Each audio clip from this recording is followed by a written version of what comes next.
climate change, housing affordability, staggering inequality. We have everything we need to make radical progress on these emergencies today. We can harness our resources, empower our people, and organize our communities into a formidable force for change. But we need leadership that believes in us. Portland, this is our chance. We've done it before.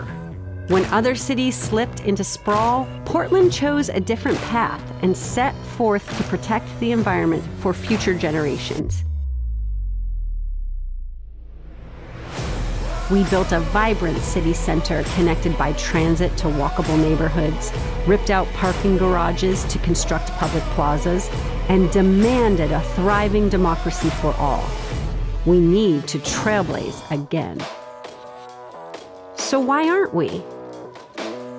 Mayor Wheeler, the social, economic, and environmental issues you pledged to solve in 2016 still plague Portland today, only now with increased urgency. When you ran for mayor, you cloaked your campaign in the rhetoric of progressivism, but when the time came to lead, you abandoned those values. Amid rising right-wing populism, you ceded the streets of our sanctuary city to armed gangs of bigots. You slammed shut the doors of City Hall to working Portlanders who know our city best and opened them wide to donors who write you big checks. Ted, your time is up. At this critical moment, Portland needs dynamic, visionary leadership to unite us and get our city back on track. We need leadership with the life experience to talk honestly with families suffering as their rents rise and paychecks stagnate. Leadership that knows that inclusion and representation of the historically marginalized make our city stronger and more resilient. Leadership with faith in the power of community and the tenacity to ignite our revolutionary spirit when we need it most. In 2020, we are taking our city back. It's our Portland, our future, and our choice.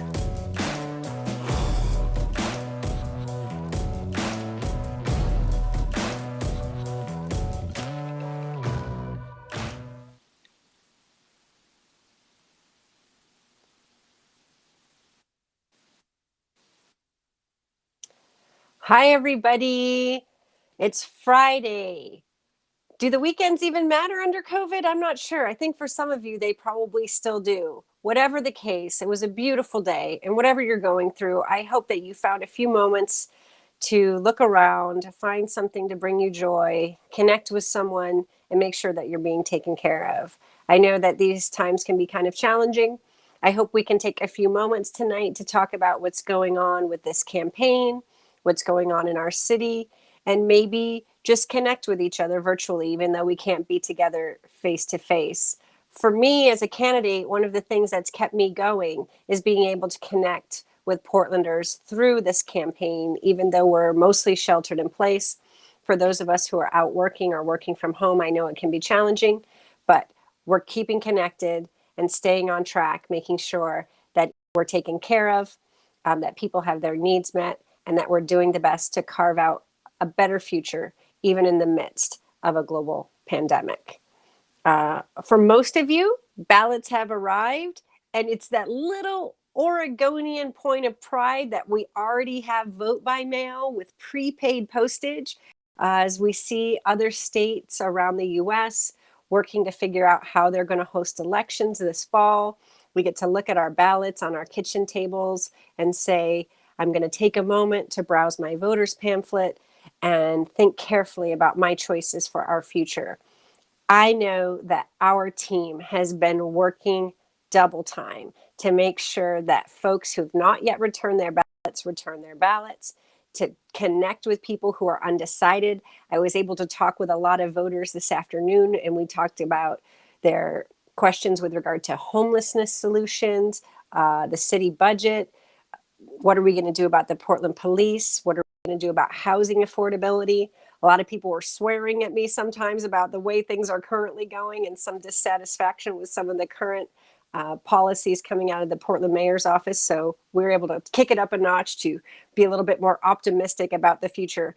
But getting out the vote is going to be so important. We need to make sure that our friends, our neighbors, our family members here in Portland are returning their ballots, because we know when there's good voter turnout, that bodes well for progressives like this campaign, who are really trying to destabilize the inertia of the status quo and foster more progressive policymaking that's going to have transformative impacts for people's futures. Oftentimes, corporate interests, people who really don't have much concern with upending the apple cart because things are working pretty well for them right now, would be happy if everyone stayed home. So we need to GOTV is our short term that we call it. Now, you only have a few more days, less than a week, next Thursday, the 14th, to mail your ballot. So take advantage of that prepaid postage, fill out that ballot, and mail it in. After the 14th, you're going to have to take it to a drop box. And you can also go to libraries, which are functioning as drop boxes too. If you have any questions about that, don't hesitate to reach out to our campaign. They have all sorts of resources so that you can find the ballot box nearest you, Ciara2020.com. And to do a remarkable thing, because we cannot get out and knock on doors right now while we're sheltered in place, which means that everything we're doing is digital or via mobile phone. So if you are voted and you want to mark your ballot for our campaign, Sarah Iannarone for Portland Mayor, then once you've done that, go to Ciara2020.com/vote and note that you voted, because then the field team contact you anymore. They won't phone bank you. You won't get any more mail. And that frees up our time, our people power, our resources to connect with voters who haven't voted yet. Phone banking sounds boring. Sometimes it is. When we phone bank together, it's a little less boring. So one of the few ways that you can still help us get across this finish line, since we're pretty much done building the campaign, putting out policy, we had our last mayoral candidate forum last night, was make sure that we have people connecting with neighbors on the phones. So if you want to go to Ciara2020.com and help out, we would love for you to sign up for one of our phone banking marathons. I know I'll be spending Mother's Day working the phones. You can join me, keep me company. But we really need your help on this last push. Now, if you go to our website, you can fill out the form that says talk to voters on the phone. And don't worry if you've never done this before. Our team has all of the guidelines for you step by step. They make it effortless. Once you're trained, you can do it at your convenience. I like to do it when other people are phone banking because it helps me stay on track. But if you need to do it in your own free time, that works well. So I can't emphasize enough that we have come this far, and it's going to take just this little last push to get us over the finish line. Every phone call matters. I know I had several today where they went from undecided to a yes vote. That matters. It's a good use of time. A little bit of breaking news. Let's go through it before we get into our conversation with Ciara Pressler later. Willamette Week. So in an article by Rachel Monahan that was published on Wednesday, titled "Political Outsiders Are Gathering the Most Individual Contributions in Their Bids for Portland City Council," they reported that our campaign has nearly 3,000 donors. Now, this puts us on track to break city elections history. I don't know how to stress to you how awesome this is. When we talk about phone banking to get us over the finish line, look at those numbers. We have 3 times as many as the next candidate after us, and we have 9 times the number of donors of the incumbent. He only has about 350 donors. We have 3,000 donors. It's a huge amount of public support for a groundbreaking campaign that's really going to get Portland back on track as a progressive leader and make sure that we are carving out outcomes that get Portland to be a truly sustainable and resilient city.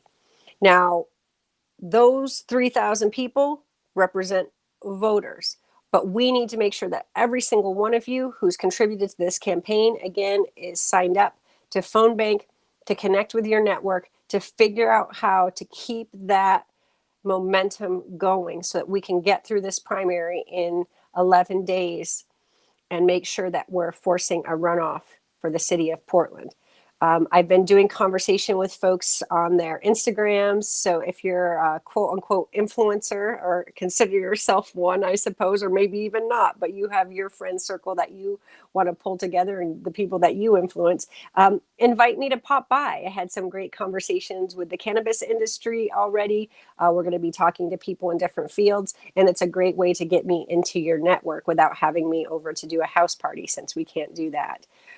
This is an amazingly profound experience. I'm grateful to you for everything that you've brought to this campaign, and I want to just keep you engaged a little bit longer, a little bit over a week, to make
forgive me.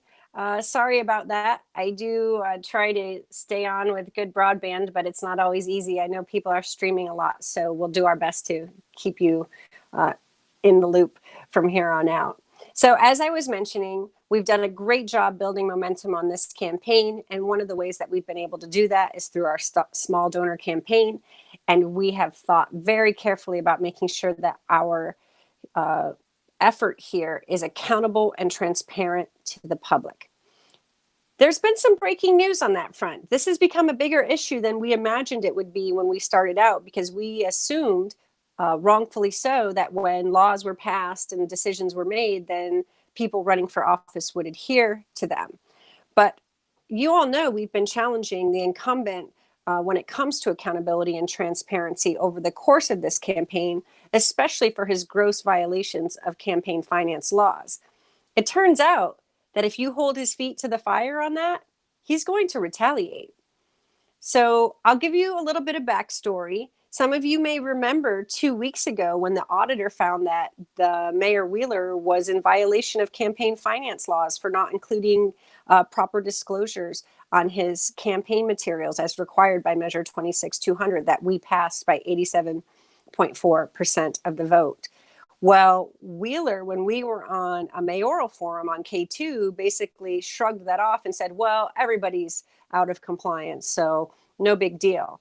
Well, that wasn't really true. That was a falsehood, because our campaign was not out of compliance. We've actually got specialists on our campaign who are a finance compliance team who make sure that we stay in compliance.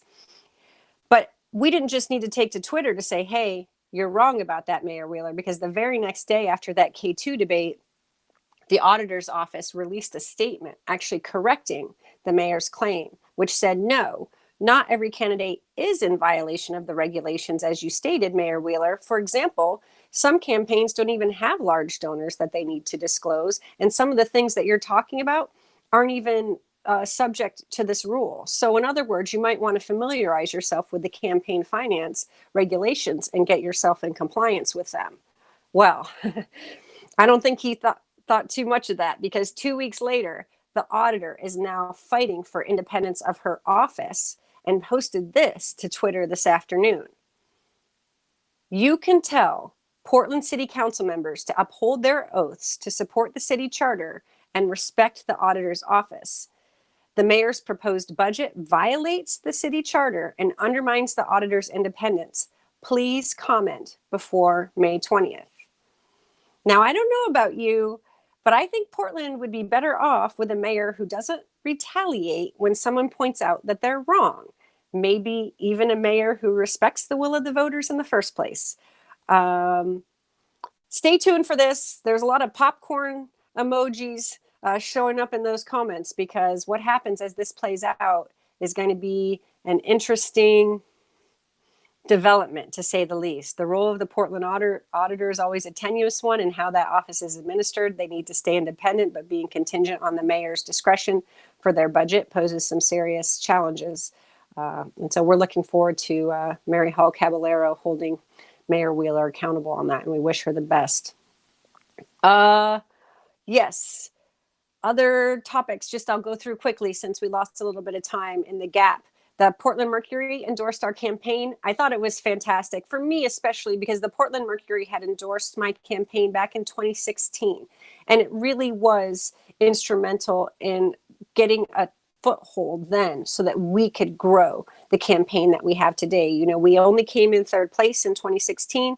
But what we did was start to build a grassroots movement, the one that's so robust today, in order to be able to have the capacity that we have today to unseat the incumbent. So I want to thank the Mercury for that, supporting me 2 times in a row. And I hope that this time I emerge victorious. A few other things. Some Airbnb employees contacted me this week because, as you may have read, Airbnb laid off about 25% of its workforce. And I saw a lot of news circulating in terms of, didn't the CEO do that with a lot of empathy, laying off those employees, which I think should be the least that we're doing in these times. So I guess kudos on that. But really, the question becomes, for a city like Portland, with layoffs hitting these tech companies and office expansions cooling, What is going to be the future of this sector? This is something Portland has really banked on. And as we explore this, we're going to have to think about the talent that's going into these pipelines, how we maybe need to pivot away from these global companies and focus our efforts on growing local and regional companies here.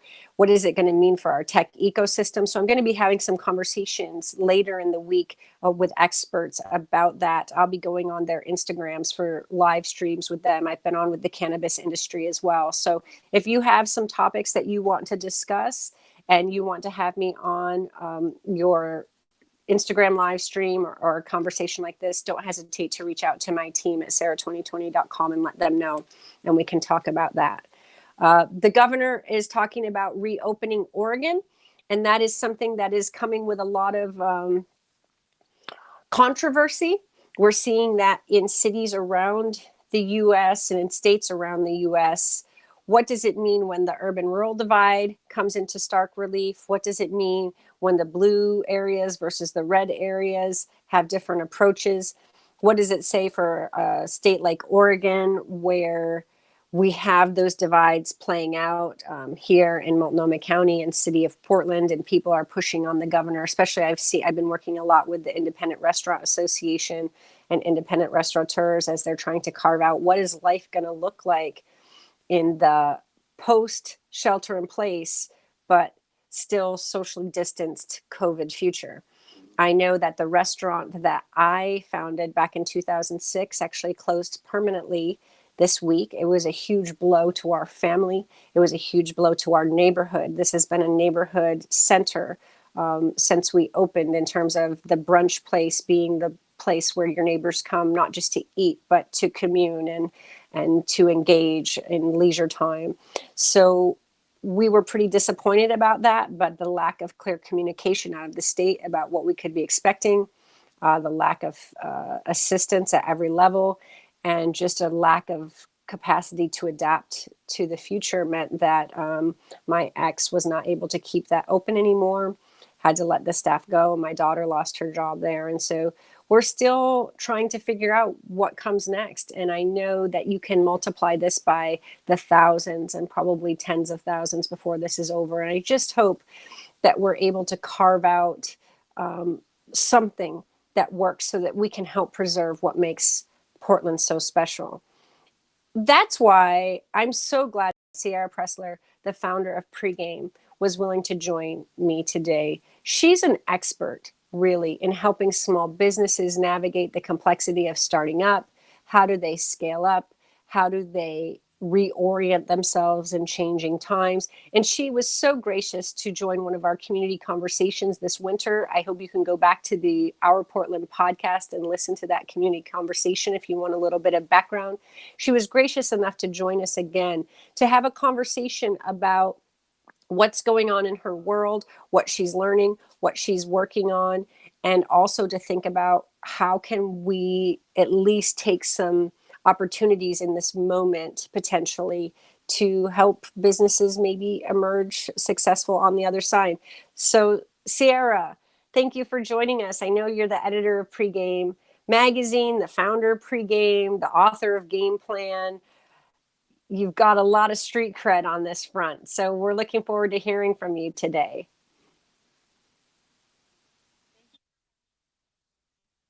Pleasure. And while you were talking about getting the ballots in, I was thinking about the game, a word that I overuse. And I just want to emphasize that it's so important to vote in these primaries, because if you know the game, you know that this is where the decisions get made for our local government officials. And so you have got to get your ballot in. I mailed mine today.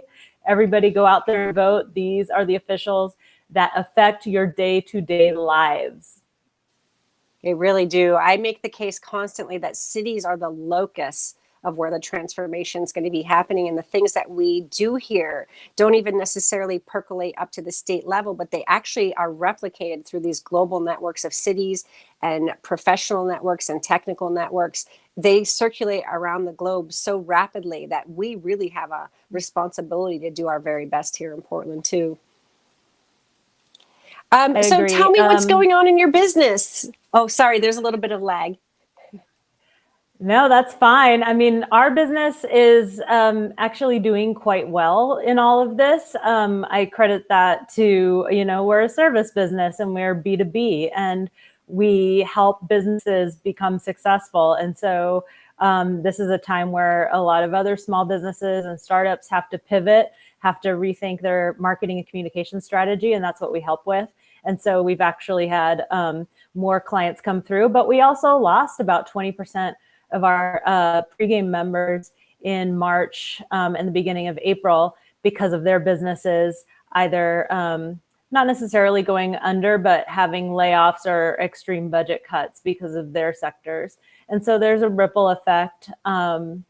But I tend to be an optimist in the worst of times and a pessimist in the best of times. I'm kind of always waiting for something to go wrong, which has actually served me quite well in small business because I tend to prepare for those things. But right now, I'm seeing a lot of positive things happen, and I'm trying to keep the optimism up so I can pass it on to my clients and to the people I come in contact with.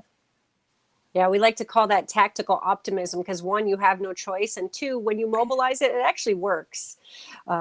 So that's my big thing. Tell us about the OEN virtual courses. What are you doing there? What does that partnership look like? I'm so excited about this. Amanda Oborn is the new executive director of OEN, Oregon Entrepreneurs Network, which has been around for many years, over 20 years now. And they do all kinds of amazing programming to help entrepreneurs, not just in the Portland area, but throughout the state. And their membership is very accessible. It's a nonprofit. But of course, with all of this, they've had to cut back a lot of their programming. And so Amanda and I got together and did some brainstorming about what do people need right now? How can we best help small businesses, entrepreneurs, maybe who are pre-start, pre-launch, or already in the game? How can we help them to pivot, adapt, survive, thrive in all of this? So we put together a collection of the best of pregame, and starting May 15th, next Friday, we're kicking off a series of boot camps, one-time marketing classes about how to adapt your strategy right now, and ongoing accountability groups for just staying in action and adapting as things come up. This is the best of what I do and what I've created for small businesses, and it's at a more accessible price point now through OEN, if you're an OEN member. And you also can sign up for a shorter period of time. So it's a way to try it out and see if it's helpful for you. Yeah, that seems like a good partnership. You know, a lot of the things that I think Portland does best is when we bring a lot of people from different sectors together to do what we do best and leverage those kinds of partnerships for better outcomes. It's part of our secret sauce, really. One of the things that I'm thinking about, and I just heard a stat before we came on tonight, was that we're looking at about 10 times the demobilization in our workforce as World War II, and that largely those hits are going to be borne by women. We did see in the COVID crisis that men were more affected on the health impact side immediately, but we know that oftentimes as things filter through society, that women especially are vulnerable. And so when you're thinking about it from your perspective, and you're talking to me as someone who's working in the local government side, or at least advocating that way, what do I need to be bearing in mind thinking about businesses as they transition? What does government need to be thinking about? What do we as a community need to be thinking about to make sure that people are shored up or they have access to opportunity? Are you thinking about this at all? And if so, what are you thinking about, or what do I need to be thinking about? Well, two things that are probably connected but seem very different. One is that most of my clients who are women have children at home. And so it's difficult for them to get back to work fully, certainly outside of the home, and of course within the home right now when school's out. And so if the childcare problem isn't solved, then the work and reopening problem isn't solved either. We won't be anywhere near fully back while kids are home from school for the rest of the school year. And so looking forward to the fall, that's something going to have to be considered both for schools and for childcare. The other issue, of course, is always opportunity. And in Portland, I find there's a lot of good intention behind equity and diversity, but not always the level of action that's appropriate to really make strides in that area. And so what I'd love to see from city officials and city agencies is more accountability for equity in the workplace, whether that's hiring women, not just at the entry level, but at all levels of management within a company, hiring people of color, hiring people from other traditionally disadvantaged and unprivileged groups.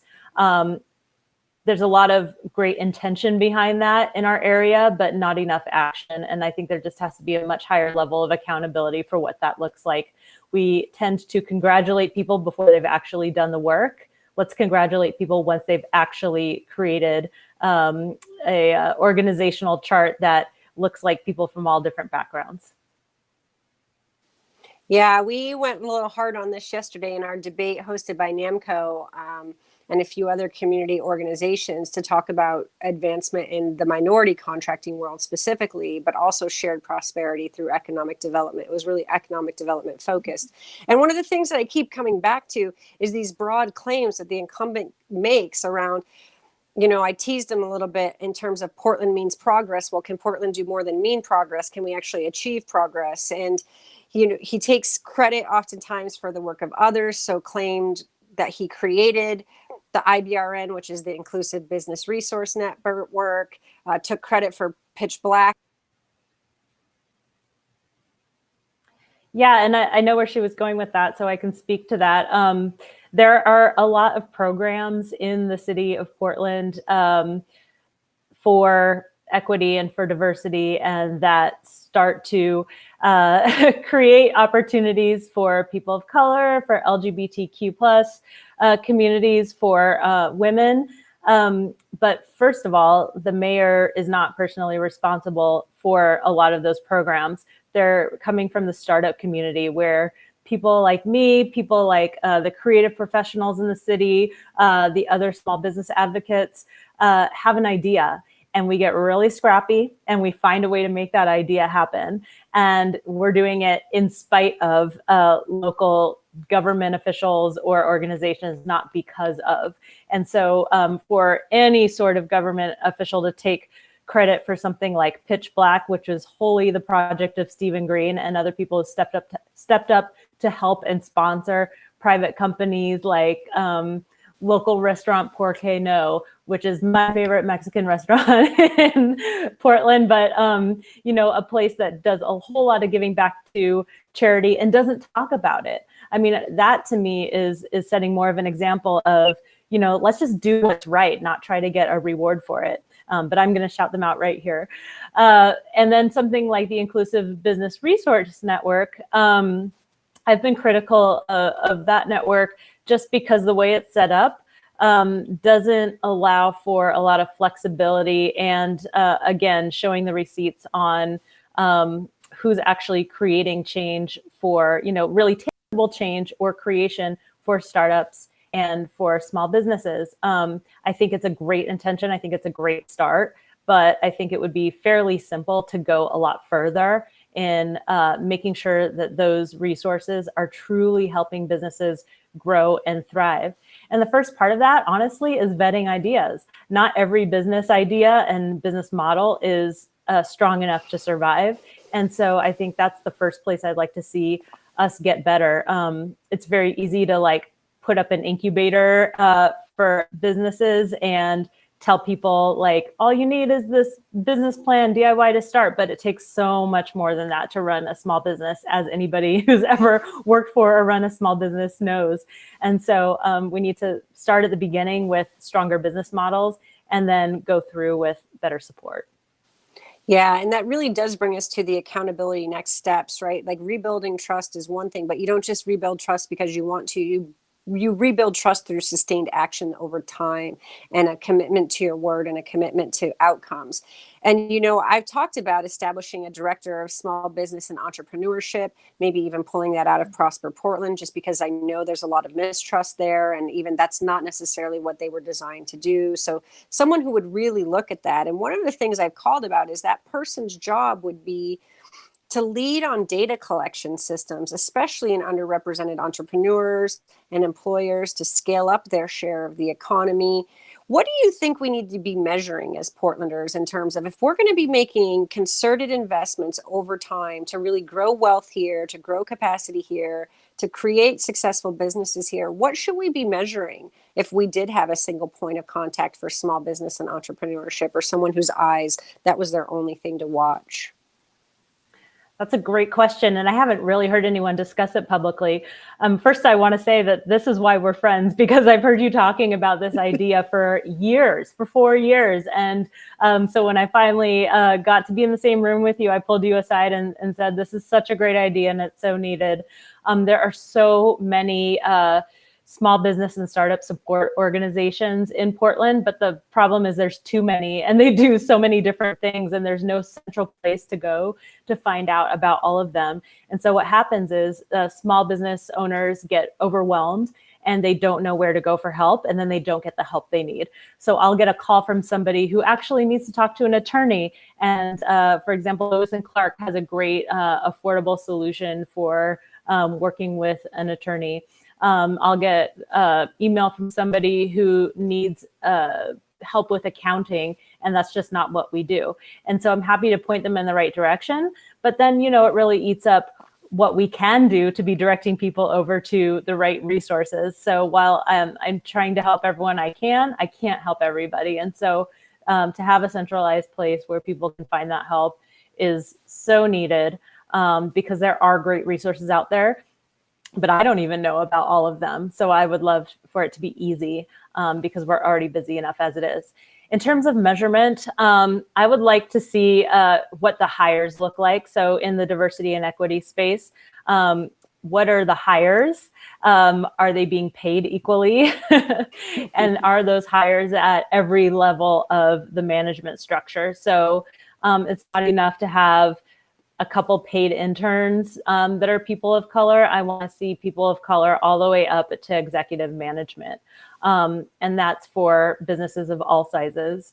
The other thing we should look at is how much money is going back into the community. This is why I've been trying so hard to spend my money with local businesses in the last 2 months and beyond, but particularly now, because so many of our local businesses are closed. The giants, the multinational corporations don't really need our money that much right now. The people who need your money are the businesses that are down the block, that are not going to survive this if you don't shop there.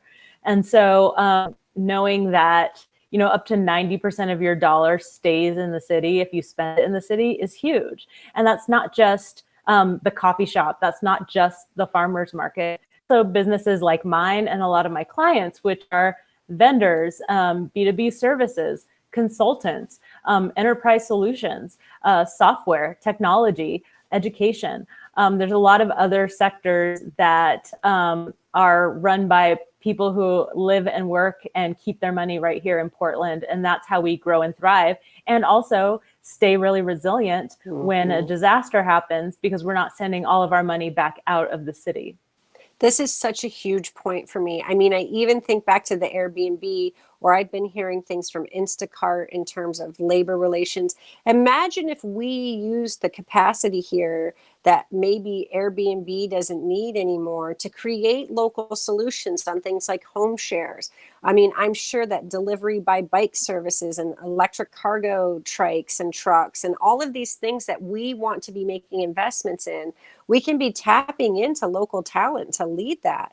I was just having a conversation with someone who's working on feeding people who are experiencing homelessness. And there are all these niche needs that aren't mass needs. For instance, people who need maybe vegan meals, right? And so what would it mean for us to even contract those out to small businesses locally to make sure that they're part of this ecosystem, even of helping? Because we're putting out big contracts, government contracts for all of the things that we even need to get through COVID. So building that capacity locally, to me, is such a huge opportunity for Portland firms and especially MWESB businesses.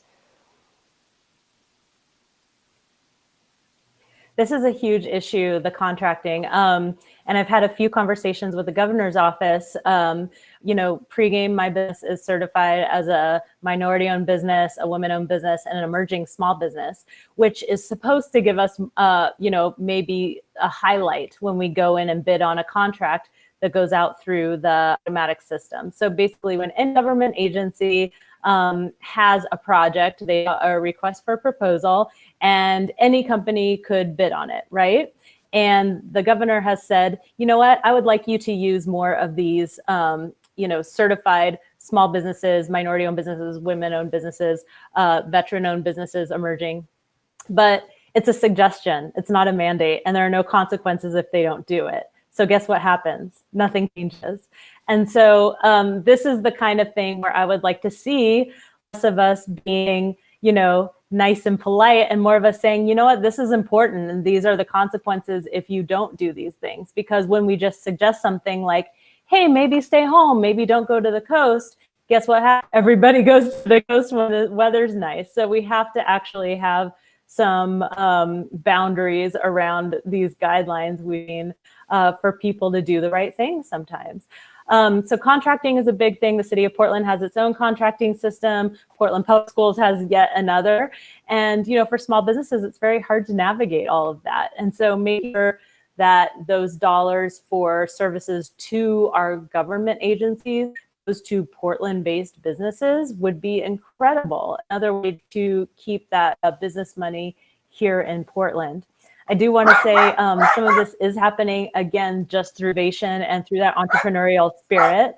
Our neighbor across the street from Pregame, Botanist Bar, has been helping to make and deliver meals because they can't do their normal bar and restaurant service. They've been helping to make and supply meals to those in need. And when I ran into one of the owners on the street the other day, he was so happy, and it was really helping him, keep up his spirits in this time. And so being able to give back to your community and to your city in this time is something that really lights people up and helps us be more resilient just as human beings. And so when we can all work together this way, it really is good for our community on not just a financial level, but on a emotional and spirit level too. Yeah, it's so amazing. I think, and this will take us to our last question in terms of the vision for Portland's future. But I know for me, and I would love to hear yours, I talk about equity and inclusion as the basis of our sustainable future, not because it's some altruistic thing, but because the more we have a connected, cohesive society here, the more resilient we are. The new normal is largely going to be chaos. I mean, pandemics are just one thing, but there's economic instability, political instability, climate instability that's going to be coming in our way. And we need to build systems that are flexible, adaptive. We need leaders that are connected to the people so that they can be responsive to their needs and tap into the ideas, because we know the best ideas are at the street level anyway. But this notion that it's some kind of chore or task for us to realize this, people don't understand. Our economic future depends on us realizing these things. And the more that we can mandate this, it's not some kind of tax on Portlanders. It's a benefit that's going to save us money in the long term. It's going to keep us more prosperous. So 4 years from now, let's say I get elected, and then I've got 4 years to do a really good job. What would you like to see Portland doing better at on the other side of a different mayoral administration? What do you think needs to happen in terms of the, that mid-range and the things that we need to do to get us on the other side of this recovery? Wow, so many things. But one thing I want to highlight that I want to make sure everybody at home noticed is that you start with what can we do, not what can't we do. And that's something that's very uncommon in government. Looking for the possibilities, looking really wide, looking for just, interesting entrepreneurial brainstorm type ideas, but then very quickly wrapping them up into what's actionable. And so I know for some of the citizens out there that aren't used to that kind of thinking, some of your ideas may seem like really crazy and really out there, but what you're doing is saying, we have to look at everything that's possible and things that have worked for other cities, and let's adopt it. Let's be a showcase of the best of the best. And so I think saying that it's okay to think that way as a public servant, as a government leader, is so important. And what are the ways we can make sure all voices are included? We know that a diversity of voices is not a matter of just doing the right thing. It actually has a return on investment. So if we want to be a city that is at all relevant in the 21st century, we are going to do these things. We are going to think this way, and we are going to be a rapid adopter of the things that actually work elsewhere. It's not about being a small island here in a Portland bubble. It's about looking outside of Portland and also talking to all the different types of people who live in Portland so that we can create the best Portland for all of us to be in. Well, thank you so much. Thank you for being so supportive of this effort. We benefit from your expertise and your insight, and I wish you prosperity, sustained, and that you're able to make it through this difficult time. And thank you so much for coming on the Our Portland live stream, I guess is what we're calling it. But thank you for taking time out of your Friday night to join us, Ciara. I really appreciate it. Thank you, Sarah. Thanks for all you're doing and